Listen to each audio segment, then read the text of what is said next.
Apa kabar teman-teman? Ketemu lagi di Producer Wannabe Channel. Channel ini adalah channel tentang film dan media.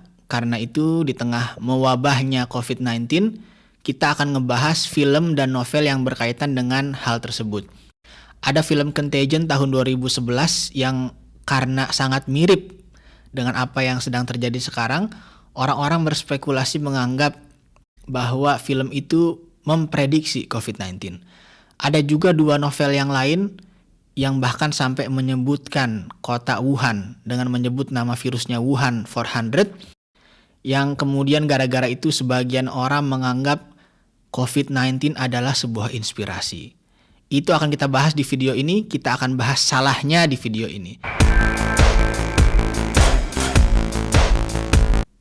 Sebelum teman-teman meng-close video ini, karena saya tahu ada yang cuma penasaran aja mau ngeklik sebentar terus langsung nge-close, saya mau ngambil kesempatan ini untuk kembali lagi mengingatkan saya dan kita semua untuk lebih ketat, lebih berusaha untuk social distancing, menjaga diri kita, keluarga kita, semua orang stay di rumah, diam di rumah sebisa mungkin, kecuali kalau misalnya memang tidak ada cara lain untuk menjemput rezeki kita yang kepala keluarga kecuali dengan cara keluar rumah, oke. Tapi itu pun kalau bisa seminimal mungkin, karena kelihatannya pemerintah Indonesia masih belum bisa memberikan bantuan tunai langsung kepada kita, khususnya para pekerja harian, buruh harian, dan pekerja-pekerja yang tidak mendapatkan paid leave. Ketika harus tinggal di rumah yang nggak ada pendapatan, nggak bisa makan. Dan dengan keputusan pemerintah untuk tidak melockdown, kalau kita nggak ketat untuk stay at home, nggak ketat untuk social distancing, angka-angka simulasi yang akan meninggal terlalu menyeramkan.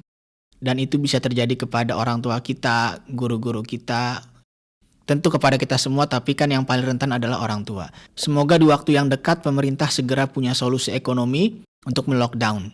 Malaysia aja boleh, jadi Indonesia harusnya bisa. Indonesia nggak mau kalah sama Malaysia kan? Oke, sekarang kita bahas kaitannya dengan film Contagion. Film ini adalah film tentang wabah yang real pendekatannya. Nggak seperti kayak film wabah lainnya, misalnya I Am Legend atau World War Z, yang sangat fantasi, yang sangat science fiction. Tapi film ini dibuat dengan pendekatan yang real. Dibuat seril mungkin dan sesuai dengan realita. Bahkan penyebaran virusnya aja melalui fomite atau transmisi dengan objek. Seperti dengan berjabat tangan, kemudian handle pintu yang kita pegang, dengan gelas yang kita minum. Gak kayak film-film lain yang misalnya kebanyakan transmisinya adalah menggunakan gigitan zombie misalnya. Jadi dari itu aja kita udah bisa ngelihat kalau film ini lebih serius dan gak terlalu fantasi kayak film-film di genre yang sama. Terus kok bisa ceritanya mirip banget sama yang terjadi sekarang? Jawabannya adalah karena keseriusan riset filmnya oleh filmmakernya yang didasarkan pada pandemi-pandemi virus flu sebelumnya dan dikonsultasikan dengan para saintis beneran. Steven Soderbergh sebagai sutradara dan Scott Burns sebagai penulis skenario, mereka virus dalam film mereka berdasarkan riset-riset mereka pada pandemi-pandemi sebelumnya seperti H1N1 atau swine flu atau flu babi yang terjadi pada tahun 2009 di Amerika, kemudian juga SARS pada tahun 2003 dan lain-lain. Soderbergh bilang, Scott dan saya benar-benar kagum dengan sainsnya. Dia juga bilang, saya tidak tahu bagaimana caranya Anda membuat film dengan subjek seperti ini tanpa menginginkannya seakurat mungkin. Dan tidak seperti storyteller-storyteller lainnya, justru menurut dia, cara untuk menciptakan kengerian dalam film-film seperti ini adalah dengan the less you trump it up, the more unsettling it becomes. Jadi menurut dia, semakin gak dibuat-buat, semakin dekat dengan realitas, semakin ngeri lah jadinya. Seperti biasa, semua referensi saya taruh di bawah. Soderbergh dan Scott juga berkonsultasi dengan saintis-saintis beneran. Misalnya dengan Dr. Ian Lipkin yang dia mendesain virus dalam film Contagion ini berdasarkan virus Nipah yang tersebar dari peternakan babi yang terjadi pada akhir tahun 90-an di Malaysia. Dan bukan sekedar ngasih konsultasi, bahkan Dr. Ian Lipkin sampai nongkrongin di setnya untuk memastikan semua tindakan medis yang terjadi dalam film itu sesuai dengan bagaimana semestinya. Dari sekedar bagaimana cara make sarung tangan medis yang benar, sampai dia harus ngajarin Gwyneth Paltrow cara kejang yang benar. Karena dia ada acting kejangnya kan ketika dia kena virus. Nah, sampai memastikan gimana sih kejang beneran tuh gimana gitu. Dia bahkan sampai memberikan kursus 2 hari untuk Jennifer Ehle dan Kate Winslet tentang tata cara menggunakan alat-alat di lab dan tata cara bekerja di lab. Dan ultimately, tujuan dari Soderbergh membuat film ini adalah supaya setelah nonton film ini, orang-orang punya pemahaman yang benar bagaimana sih kalau misalnya wabah yang demikian terjadi lagi.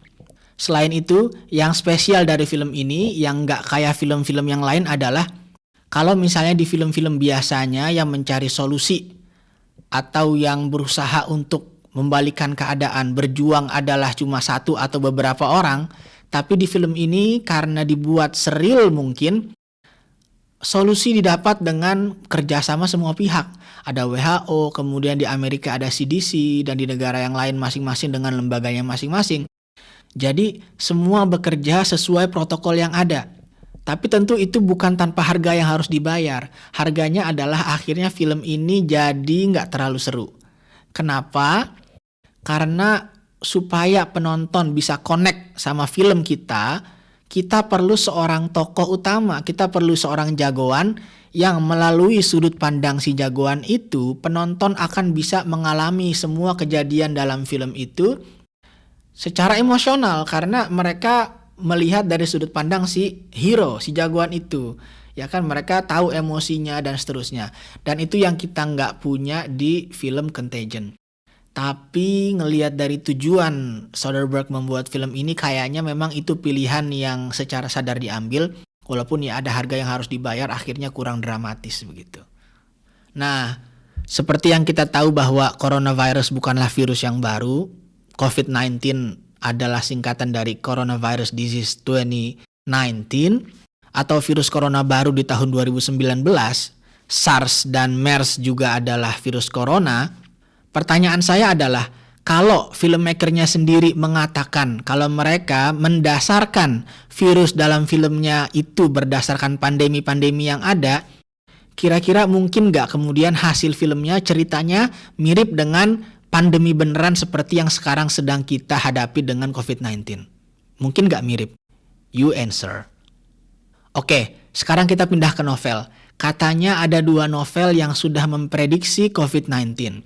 Ada yang judulnya End of Days tahun 2008 tulisan Sylvia Browne.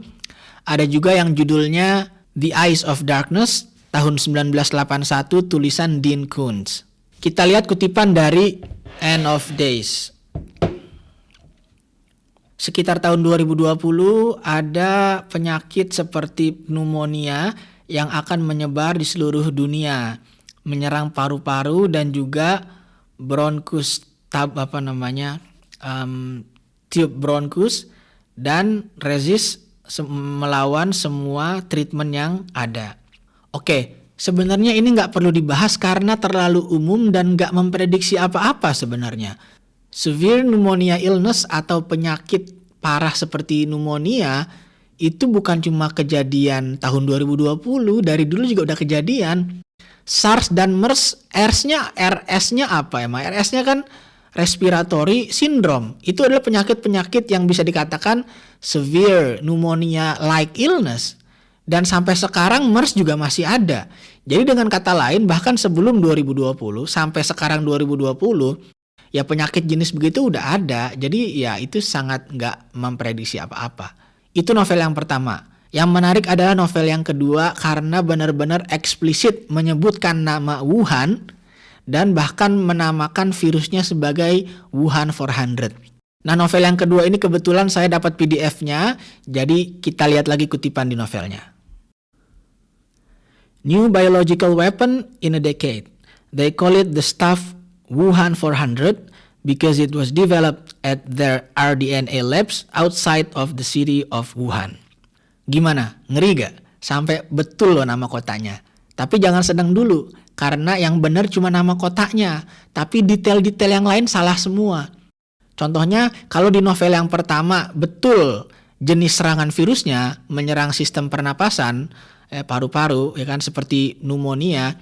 Tapi virus yang ini mengatakan, walaupun namanya benar di Wuhan, tapi dia menyerang otak atau sistem saraf.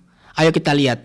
The virus migrates to the brain stem, and there it begins secreting a toxin that literally eats away brain tissue like buttery acid dissolving cheesecloth. Terus yang salah lagi misalnya disebutkan masa inkubasi virus di novel yang kedua ini adalah 4 jam. Padahal COVID-19 kita tahu masa inkubasinya adalah 2-14 hari. Terus fatality rate-nya atau death rate-nya dalam novel ini dikatakan 100%. Jadi semua orang yang terinfeksi dengan Wuhan 400 dalam novel ini semuanya mati karena 100% fatality rate-nya. Sedangkan kita tahu faktanya bahwa pada COVID-19 fatality rate-nya sekitar 3%. Jadi lagi-lagi salah. Oke, saya tahu ini tuh absurd banget kelihatannya. Ngapain bandingin COVID-19 dengan fiksi di novel? Tapi that's the point. Itulah poinnya. Itu poin yang ingin saya sampaikan bahwa ini fiksi, bukan konspirasi, sekedar fiksi. Terus kok bisa namanya sampai mirip? Kok bisa kemudian yang novel pertama juga mirip jenis penyakitnya? Jawabannya adalah kebetulan. Kalau kita bikin prediksi skor pertandingan bola misalnya, kita bikin prediksi yang cukup banyak deh. 1-0, 0-0, 3-1, 2-1, bahkan sampai 5-0, sampai 7-0, 7-1. Semua probabilitas kita buat prediksinya, kira-kira ada satu yang pasti bener gak? Pasti ada. Bahkan ada akun sosial media bola yang kayak gitu di Twitter. Jadi untuk supaya dapat follower banyak, dia buat prediksi, semua prediksi dia tweetkan. Kemudian setelah pertandingan selesai kan pasti ada yang benar tuh skornya. Nah dia hapusin deh semua tweet-tweet yang lain selain dari skor yang itu yang benar. Akhirnya kemudian dia screenshot itu, dilihat tanggalnya, jamnya, tuh lihat. Sebelum pertandingan kita benar loh memprediksi. Padahal sebenarnya yaitu dia memprediksi semua. Terus dalam konteks ini kita anggap aja misalnya, coba bayangin. Yang novel kedua aja itu ditulis tahun 1981. Anggaplah dari semua novel yang sudah ditulis oleh manusia di zaman modern, semua novel tentang science fiction, tentang masa depan ada penyakit apa-apa, kan semuanya memprediksi, semuanya cuma, saya buat tentang ini kira-kira begini. Ya kan dari semua novel yang ada, kira-kira ada gak satu yang kemudian mirip dengan yang terjadi beneran? Pasti ada, dan inilah yang kemudian terjadi, ya kebetulan aja. Jadi, masih mikir kalau COVID-19 adalah konspirasi? Kalau masih, saya akan ngasih jawaban pamungkas terakhir.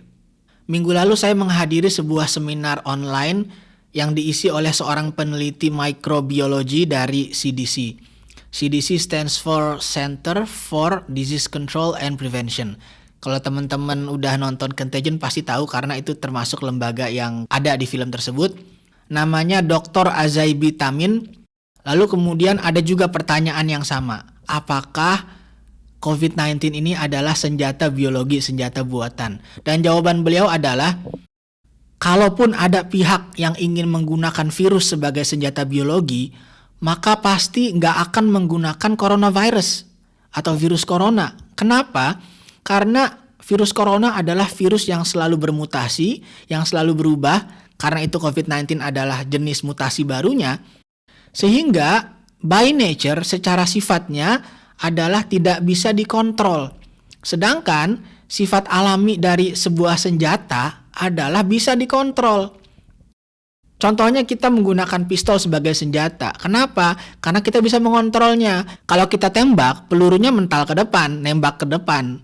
Coba bayangin ada pistol yang ketika kita tembak, tiba-tiba nggak bisa kita kontrol, tiba-tiba ke belakang, ke muka kita sendiri. Kira-kira kita pakai gak senjata kayak gitu?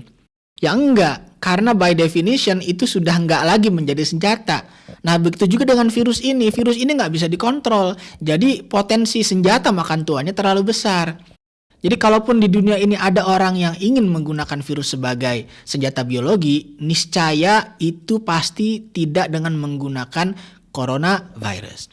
Dan itu yang terjadi sekarang juga. Kita bilang ini adalah buatan Cina, misalnya ada yang mengatakan. Nah sekarang yang paling menderita termasuk negara yang paling parah efeknya karena coronavirus, karena COVID-19 siapa? Cina juga yang paling banyak korbannya, yang paling banyak kasusnya.